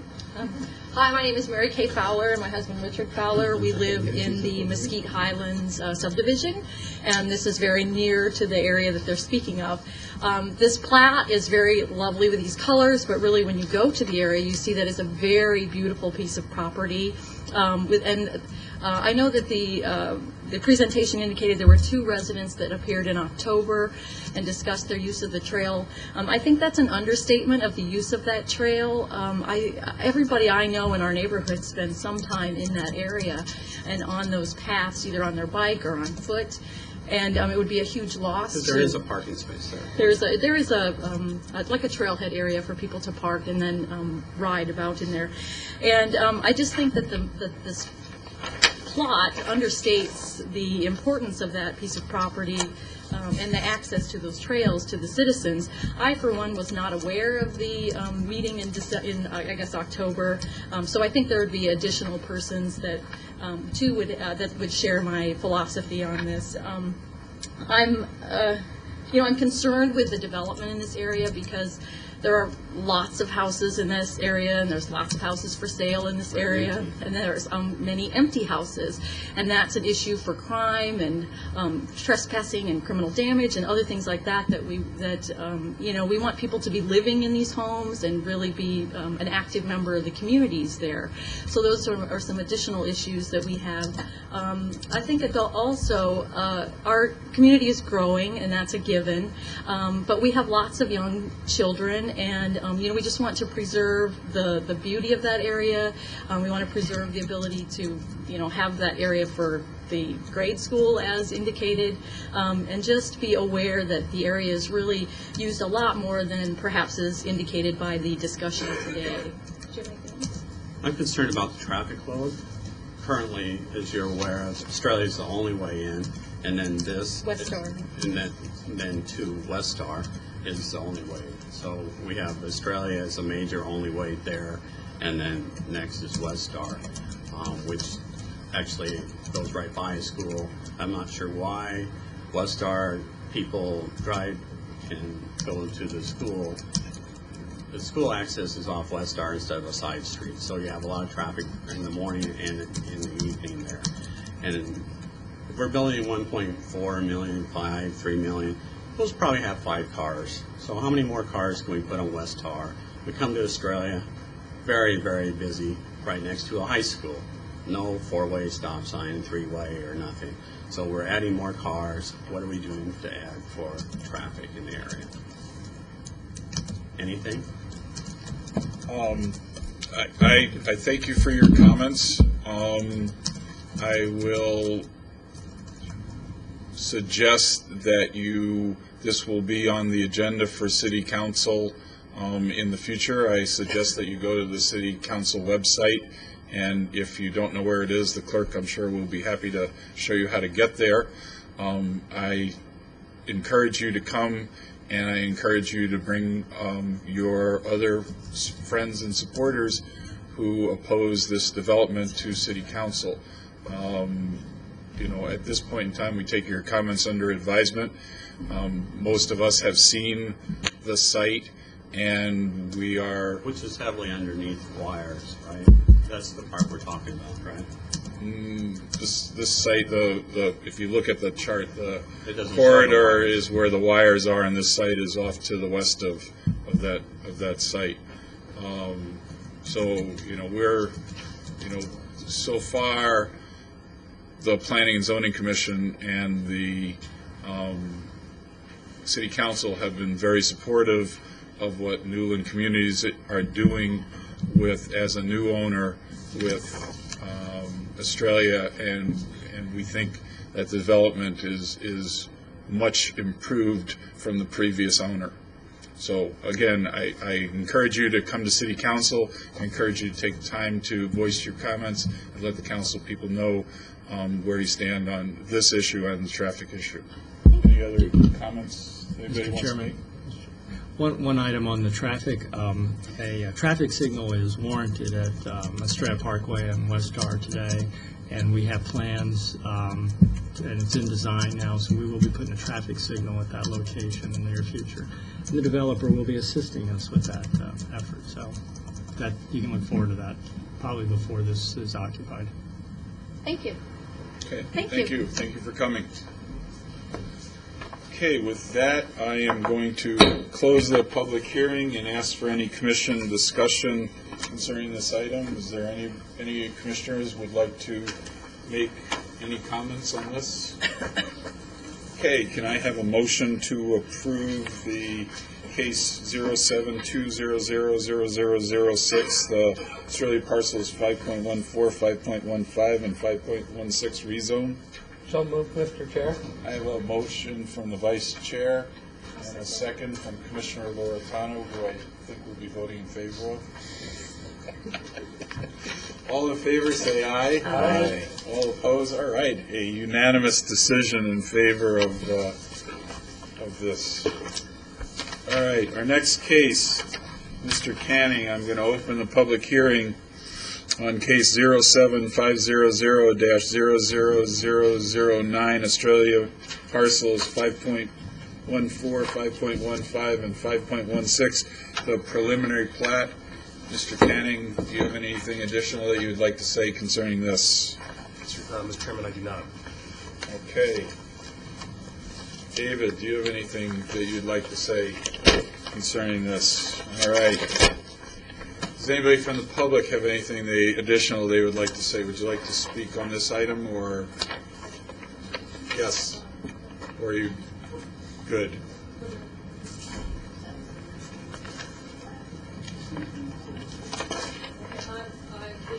I would restate those issues that I previously mentioned. Okay, thank you very much. Ms. Secretary, would you? Nope. Thank you. All right, I'm going to Seeing nobody else wants to speak, I'm going to close the public hearing and ask for a motion on this item, please. I make a motion that we accept, that we approve case 07500000009 with said stipulations. Right, I have a motion from... Second.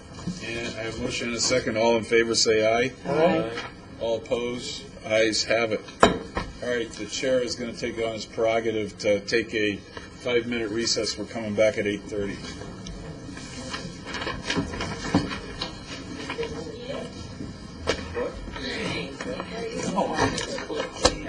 Where are you going now? I'm going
We're bringing this meeting back to order. Eddie, we're back on, right? Okay. I am going to open the public hearing for case 0820000001, a zoning text amendment concerning temporary signage. The applicant is the city of Goodyear, and the presenter is Katie Wilkins. So take it away, Katie. Thank you, Mr. Chairman, members of the commission. Before you is a proposed amendment to the City of Goodyear zoning ordinance with regards to temporary signage for multifamily properties. The zoning ordinance currently allows residential subdivisions to display up to 6 identification flags, so long as each flag is no longer than 12 square feet, contains no lettering, and is not maintained higher than the building height. These flags must be removed when the subdivision is 95% complete or the model home complex closes.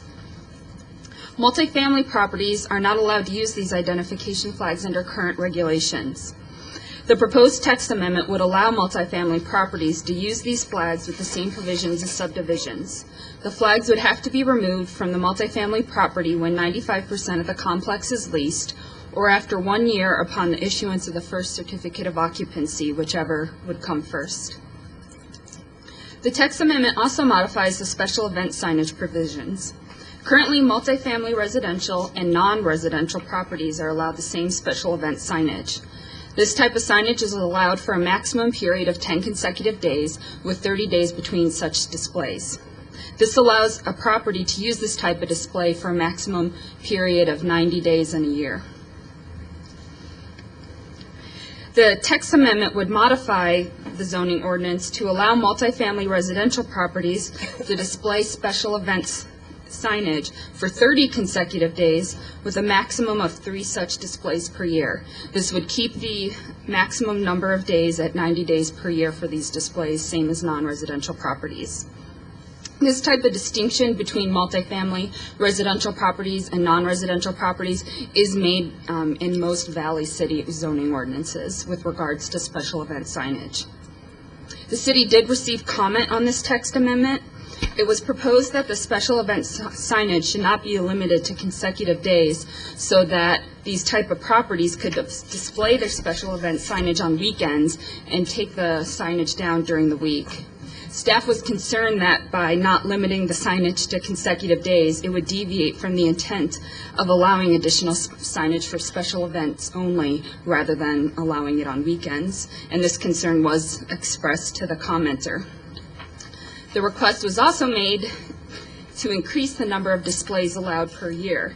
The number of displays was limited to 3 per year so that the maximum number of days allowed for special event signage would be the same for multifamily residential properties and non-residential properties, which is 90 days per year. Other Valley cities with similar type of provisions limit these type of displays to 3 times per year as well. It was also requested that the identification flags be allowed to have lettering. Staff relayed to the commenter that the subdivision identification flags are not allowed to have lettering because we kept that regulation the same as model home complexes, and those aren't allowed to have lettering, so they'll have the same provisions for multifamily signage. The Home Builders Association also contacted the city, and they found the proposed changes acceptable. This concludes my presentation, so I can answer any questions you might have. Questions of staff? Mr. Williams. Yeah, for all of the flags of wherever they are, does the ordinance require them to be maintained? So I know most developers understand it's good to have a good appearance, but every now and then one lets it go, and sometimes when it gets a little windy, the flags get pretty ratty. I do believe there are general provisions about upkeep and maintenance that if a flag got ratty and became frayed, that they would have to replace that flag. Hopefully you can get it. You're getting research from the staff? Yes. While research is being done on Commissioner Williams' question, are there any questions over here? Commissioner Lack. Katie, what would constitute a special event? We don't get, staff doesn't typically get into defining a special event. Basically, the business or multifamily residential property comes to the city saying that they're having a special event. For non-residential properties, a Columbus Day sale is often a special event. For multiple residence properties, often, having a August lease special, no money down is a special event. Any answers over there at the staff table yet? I'm out. Continue on. Any other questions? I think I can make up something. Okay. Another question? Katie, do we know, in the staff report and in your presentation, you indicated that other cities are considering, similar things, but existing now, these sort of multifamily residential properties are not allowed to do that. Do you know historically why that's been? I do not know exactly why that was historically. I do know that there are some apartment complexes, I've seen them in the valley. I can't remember what cities where they do have some of those flags, but I don't know what the intent of keeping the apartments separate from the model home complexes were. But as the staff report indicates, with the market the way it is now, apartment complexes and model home complexes are often competing for the same tenants. So it is appropriate to allow them to have the same signage provisions. If that makes sense. No. No. Any other questions? Answer. Jeopardy time. So there is a provision in the ordinance that requires all signs shall be maintained in good order and fair in appearance at all times, so as not to constitute a danger or create a visual blight, as determined by the chief building official or his designee. Thank you. So a sign, as you described, would be a violation and could be cited, and of course to put up a new sign right there. So we can so we're allowed to report blight. Is that correct? Good. Can't wait. Any other questions of staff? Any other questions of the applicant? Anybody from the public like to speak on this matter? Seeing none, I'm going to close the public hearing and ask, is there any commission discussion? And if not, I'll ask for a motion. I'll move to approve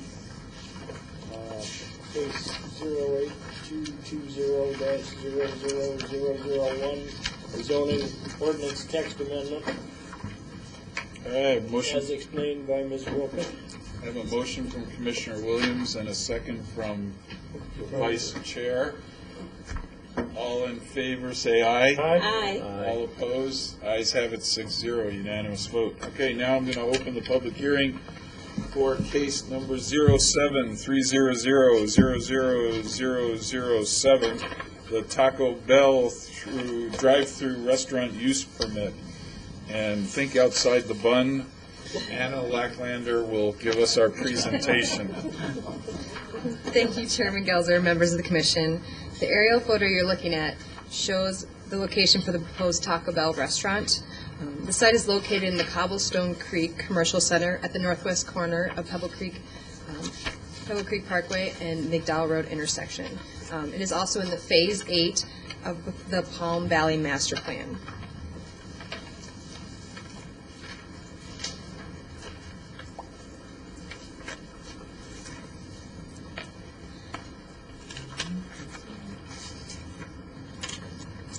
Here you can see the conceptual site plan for the Taco Bell restaurant. This application is requesting a use permit to allow a convenience use, which is the drive-through. This conceptual site plan reflects how the owner intends to develop the property. You see down here is actually Pebble Creek Parkway. This is an interior drive aisle to the site, an interior drive aisle to the west right here as well. And here is the drive-through. I'm showing you right now the landscape plans. Each pad is responsible for landscaping their own site. This site is surrounded by commercial uses. To the east, across Pebble Creek Parkway, is the Estrella Falls Power Center, and to the south, west, and north are all pads within the Cobblestone Creek site. There is a residential development across the RID canal easement, which is 100 feet. And there is also an open space tract adjacent to this. It is the nearest residential property line would be about 500 feet, at least from this Taco Bell. Now I'll show you some of the elevations for this Taco Bell. You can see those. Here are the conceptual elevations for the Taco Bell. The east elevation would be facing Pebble Creek Parkway. East-south would be facing the interior drive aisle, and the other two would be facing the parking lot and interior drive aisle. Staff is recommending approval of this use permit, subject to stipulations in the staff report, as the proposed use is compatible with planned uses within the area. It will not be a detriment to surrounding properties or persons. The parcel of land is adequate in size for the use, and will have sufficient vehicular access onto Pebble Creek Parkway and through interior drive aisles. This concludes staff presentation, and staff is available to answer any questions. Questions of staff?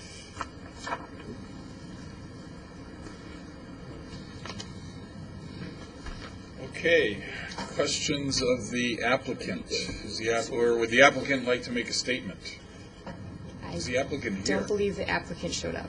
Okay, I guess we're going for the win. Oh, well, in that case. Do you have any other questions? Does anybody from the public like to speak on this matter? Seeing none, I'm going to close the public hearing, and is there any commission discussion on this? In that case, I will ask for a motion, please. So moved, Mr. Chair. A motion to approve case 073000007, Taco Bell drive-through restaurant use permit. I have a motion from Vice Chair DeBroker and a second from Commissioner Miller. All in favor say aye. Aye. All opposed, ayes have it 6-0. Thank you.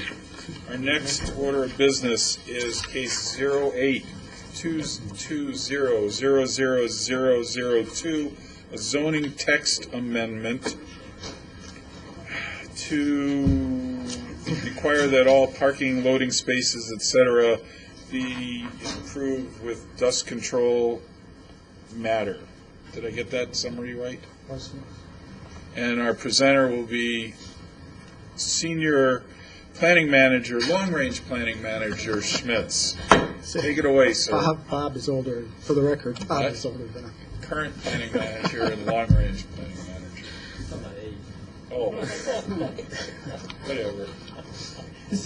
Mr. Chairman, Commission members, as you saw from your material in the agenda packet, we're proposing this text amendment to address requirements that were placed upon the city as a result of passing Senate Bill 1552 in the 2007 legislative session. And that bill basically requires local governments to amend their codes to require hard surfacing or stabilization of all parking, driveways, maneuvering areas for all new development, and any existing development would have to be brought into compliance no later than October 1st of this year. This is a function of the fact that the large portion of Maricopa County does not attain the air quality standards for PM10, particulate matter less than 10 micrometers. And the legislation said that the cities have to adopt this for what's termed Area A in the statutes. And just for reference, and it's a little difficult to see even on this map, but Area A is this brown line that goes around the county. The blue line, which you can see a little bit darker, is the actual non-attainment area. So Area A is actually larger than the specific non-attainment area. And for our purposes, the Area A extends all the way down to about 1 mile short of the city limits of the city of Goodyear, south of State Route 238. Even though that last mile is outside of Area A, we have included it within within our local legislation so as to not differentiate between any property within the city limits of Goodyear. Basically, the legislation or the change that we're making to our ordinance requires all new development to pave all parking areas, driving way areas, maneuvering areas. The current code says that's required for all required areas. It's not as clear as it perhaps could be that it should apply to all areas that are used for that purpose. So it's a minor distinction, but we're closing that loophole so that we don't have someone who does a parking area and says, well, it says the required spaces have to be paved, but it doesn't say that the extra spaces have to be paved, which obviously would defeat the purpose of minimizing the dust generation. So that's one of the changes. The other change is to require the businesses that don't comply to comply by October 1st of this year. Also amends the zoning ordinance, provide a definition of maneuvering area. And we also made a change to the nonconforming use provisions because generally speaking, nonconforming uses are allowed to continue until they're abandoned or changed or destroyed. In this case, because of the way the legislation was formed, we're required to bring these certain nonconforming uses into compliance by a specific date. So we added language to the ordinance to say that that is possible to do. I distributed to you a revised copy of the text amendment because I wanted to advise you that we have received 3 comments related to the proposed ordinance, and the changes are listed on the 3rd page in red and in handwritten note. 2 of the comments we received were from Suncor Development. They inquired as to whether or not this change in the ordinance would apply to agricultural uses and also to model home complexes. Agricultural uses actually are exempted from the legislation, and we added a language that was already in your agenda packet, but it's noted in red at the bottom of the page, where we had agricultural uses identified as being exempt from the nonconforming compliance provisions. They're covered under a general air quality permit, and they're required to conform to certain best management practices already, and so they're not subject to these rules. The second comment Suncor had was with respect to model home complexes. It's been our practice to allow model home complexes to develop with a handicap space that's paved, but the rest of the area can be some type of gravel base course or crushed DG, provided that it doesn't generate dust. And there was no specific provision in the ordinance for that, so we made a change to the ordinance that's in the about the middle of the page, where it talks about the city engineer being allowed to authorize alternative surfacing materials for temporary parking areas that are temporary in terms of frequency of use or duration of use. And we specifically note model home complexes as an example of that. The third comment came from the Home Builders Association. They were concerned that when the Senate Bill 1552 was adopted, it included a specific exception that the paragraphs 5 through 8, which were listed in attachment 3 in your agenda packet, and which requires local governments to adopt these new rules, that they had a specific exclusion for any site that had an air quality permit for the control of fugitive dust. And apparently that was negotiated when the legislation was initially passed. It's not our intent to change our practices as how we handle construction sites. And basically, there's really no net effect of change with respect to the operations of production home builders. There may be a slight difference in custom homes where the driveways now are still required to be paved, but if they had additional parking areas, then before we might not have been in a position to require them to be paved, but we would require them now. But I think that's a very small percentage of what the Home Builders Association is concerned about. But to address that, the language in red near the top of the page, the surfacing of areas referenced above shall not be required by the city during construction on any site or project which is otherwise covered by an individual or general air quality permit, but all surfacing improvements related to a specific building permit shall be completed prior to the issuance of a certificate of occupancy for such permit. I think that language should address the Home Builders Association concerns and doesn't do anything to diminish what we're trying to accomplish. So with those changes noted, respectfully ask for your, make a recommendation to you that the ordinance that as presented tonight and as amended tonight be recommended to the City Council for approval. Thank you. Questions or comments to staff? Commissioner Loretano. I just have two questions, and I'll just tell you both, and then you can answer them. The first one would be like, how would this affect the Mobile area? I mean, I guess just logistically, how would we work with them? And then the other would be, I've noticed like there's a couple housing developments that seem to have been abandoned, so they're not really model homes, but there's unpaved streets. How would it affect those? What would we do with those?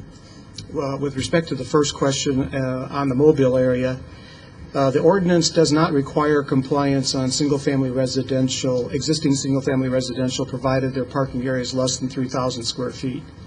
Okay. So a number of those would be exempted, basically, because they probably don't have parking areas per se that are more than 3,000 square feet. So the impact there, there may be some impact, but our approach for nonconforming uses throughout the city would be to make contact with the owners, let them know what the problem is and why they're not in compliance, and then explore options as to how they could be brought into compliance. One of the options would be simply not to kind of rope off or fence off areas that they don't need to drive on and stop driving on them. That might be one of the easiest ways. With respect to the second question, those would have to be addressed under the air quality permit that was issued for the site and would not really be affected by these regulations. Commissioner Williams, any questions on this side? Anybody from the public like to speak on this matter? Seeing none, close the public hearing. Any commission discussion? Seeing none, I'm going to ask for a motion, please.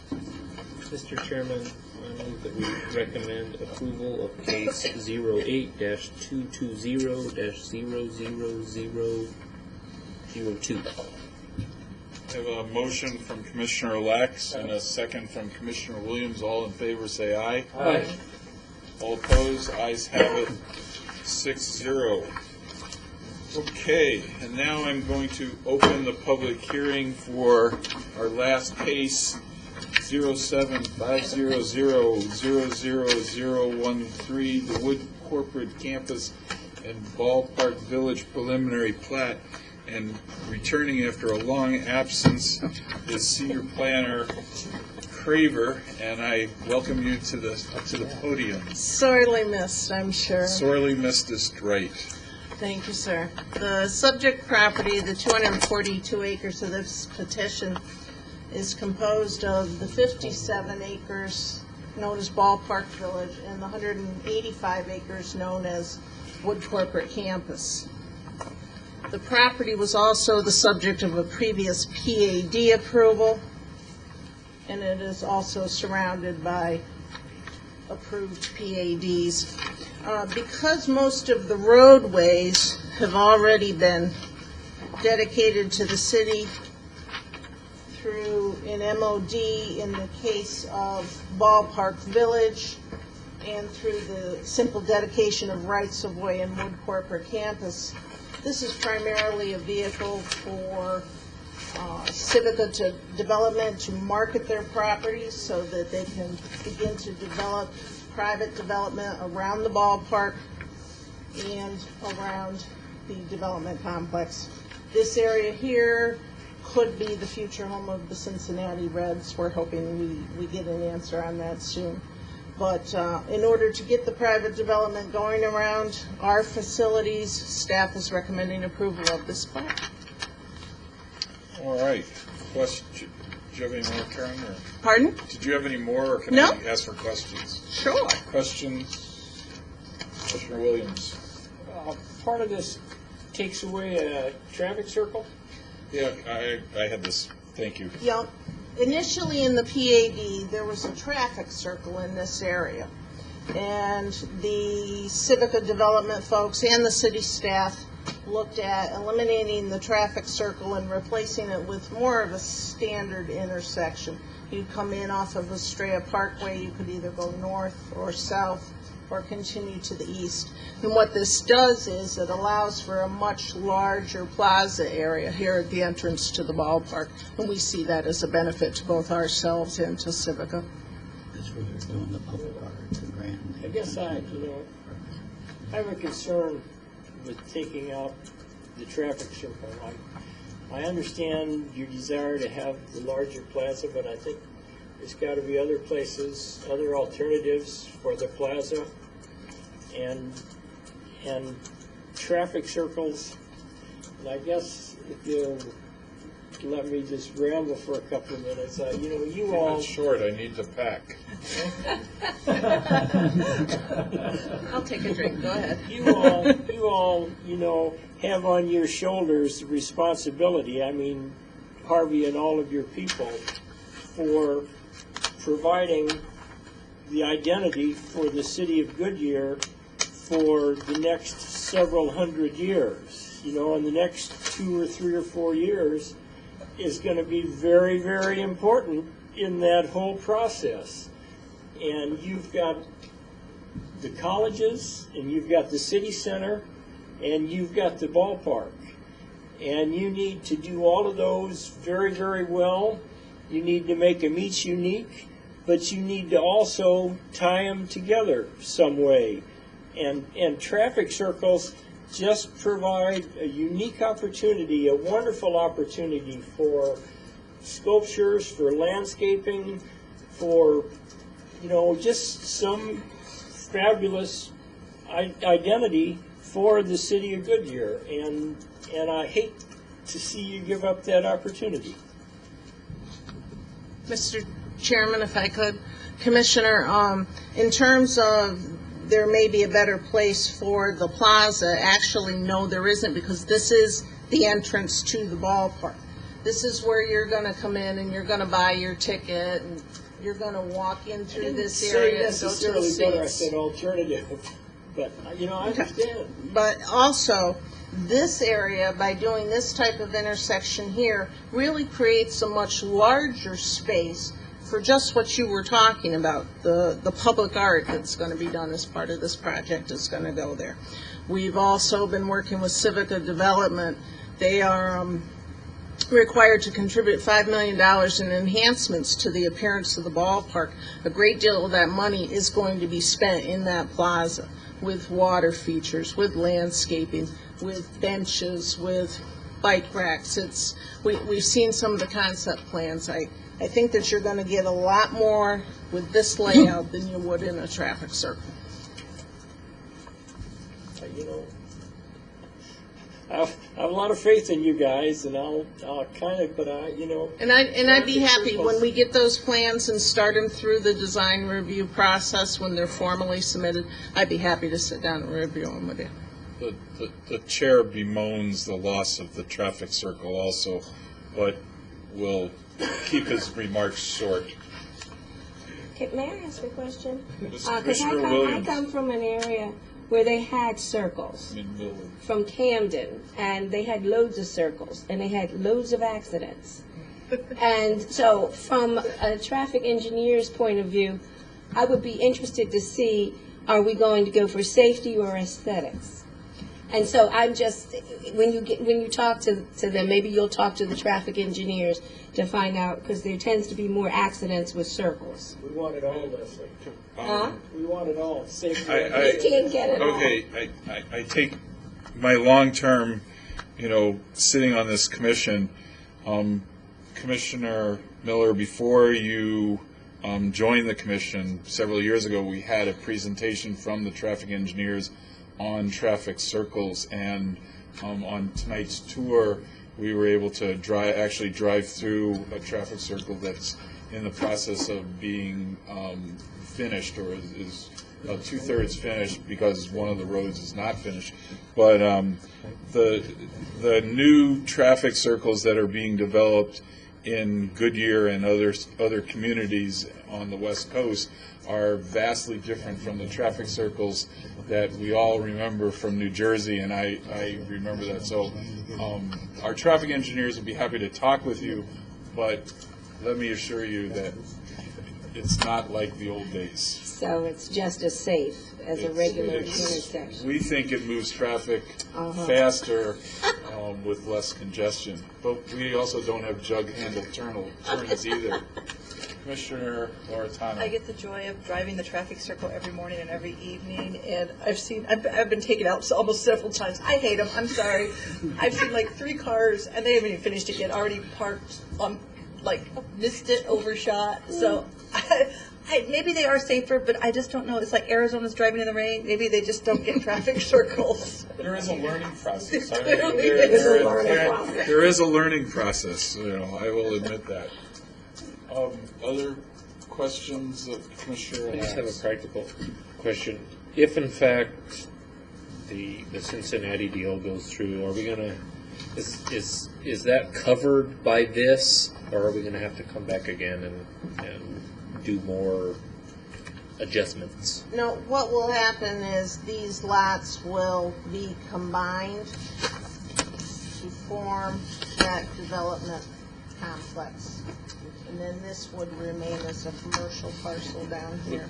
Karen, would the combination of the lots be done administratively? I guess that's what right, yeah, we're asking. Yeah, this is if that's already, is it able to be complete and there's no action, separate action that needs to be taken by us? I have an answer from the Jeopardy panel. Oh, okay. Sorry. Commissioner Black, assuming this is a preliminary plat, the council would approve the preliminary plat as presented, and then there's a decision made relative to the rest. The final plat can actually dissolve, go in with one lot, dissolving these. So this is not a final action. So there's plenty of time to make that adjustment based upon the decision for the other team. Just what I was going to say. Thank you. Any other questions of staff? Okay, the applicant is the city, so I don't think the applicant's had a choice. From anybody from the... And it's also Civica Development. Portions, Right. the ballpark lot, the development complex lot are owned by us, and also Civica, so it's a joint. Anybody from the public like to speak on this matter? Nope. Okay, in that case, I am going to close the public hearing. Is there any commission discussion? Seeing none, I'll set what... No, but before we get on to the next section, after we finish this section, I would like to bring up one more issue of new business, if I may. You can do it after we conclude this. Yeah, sure. God, I lost my train of thought. Okay, now I'd like a motion to approve this this item, please. Mr. Chairman, I move that we approve case number 07500 00013. Okay. And I have a motion from Commissioner Loretano, a second from Commissioner Williams. All those in favor say aye. Aye. All those opposed, ayes have it, 6-0. You're welcome. Thank you. Commissioner Williams would like to make us either bring up a new order of business, or am I in trouble? No, just to follow up on my last speech, I would like to recommend, I think that you all, because there is so much going to be happening, I think you all need to identify, 20 or 25 or some number of cities that have fairly recently won awards for urban planning, and divide yourself up into teams, and one or two of you and a couple of the planners go each visit 4 or 5 or 6 of the cities and take the cameras. I mean, I know Atlanta's got a park plaza downtown. Baltimore's got their area that they've done. Indianapolis is doing something. There are some smaller cities. I know there's some great things that have been done and are being done around the country. And I think you all should go out and see some of them, because there might be some things that we can use here in the city of Goodyear. And further to that, if the West Valley View gives you any flack over it, I'll try and defend you. Thank you. You're welcome. Anybody like to comment on Commissioner Williams' request of staff? If only there were money to do so. All right, thank you. Anything else? In that case, we're done with this, right? Yeah, we're done with your, okay, I didn't have to have a vote. Okay, last item, staff communications. A couple of things. The council discussed the rural development standards that was discussed by the Planning Commission, that was referred to the Planning Commission on the Sonoran Valley area, if you recall. And there was much discussion about that, and they decided that they wanted to form a small task force with a couple of council members and Planning Commission members and citizens, and look at it a little further, and maybe go out to the Sonoran Valley area and hold a hearing or two to get their input as to how it would impact the citizens there. So Gary and Carol have volunteered to serve on that task force, and we've got to keep the number kind of manageable. I think the other two from the council that has volunteered are Council Member Osborne and Council Member Lord have volunteered, and then we will get a couple of members from the Sonoran Valley area to serve. So I just want to let you know we're doing that. Three other things real quick. I know you're in a hurry. The scheduled a zoning 101 workshop for citizens, for anybody, the general public. You're welcome to attend. It's April 3rd at 6 p.m. at Bonita, and it'll be taught by yours truly. So you're welcome to go to that. And then it's in your offices, right? In that big conference room in the staff offices. Right. Okay, thank you. The conference room that's shared with engineering and community development. There's also a training session on the basics of parliamentary procedures for city and town officials that's being sponsored by the League of Arizona Cities and Towns, and that is at their offices in Phoenix by the Capitol, Thursday, April 24th from 9:30 to 11:30, and it's taught by someone in the City of Phoenix's city clerk's office. So if you would like to register for that, there's a fee, and the city would register for you. That let me know, let Joe know if you'd like to attend that. Then the next thing, the April meeting is the 16th, April 16th. I was wondering also if, I know Commissioner Williams suggests we go on trips. Does that include go with Gary to England tomorrow? Well, you Is have that to look okay? at traffic circles in England. They have a lot of them there, yes. Rotaries. That's all I have. All right, well, thank you very much. Unless, Mr. Director, unless otherwise directed by staff, I'm going to save the city $25 and not go to this event. Okay. Unless you want me to go. I thought I've been doing a okay job, but maybe not. On that note, motion to adjourn.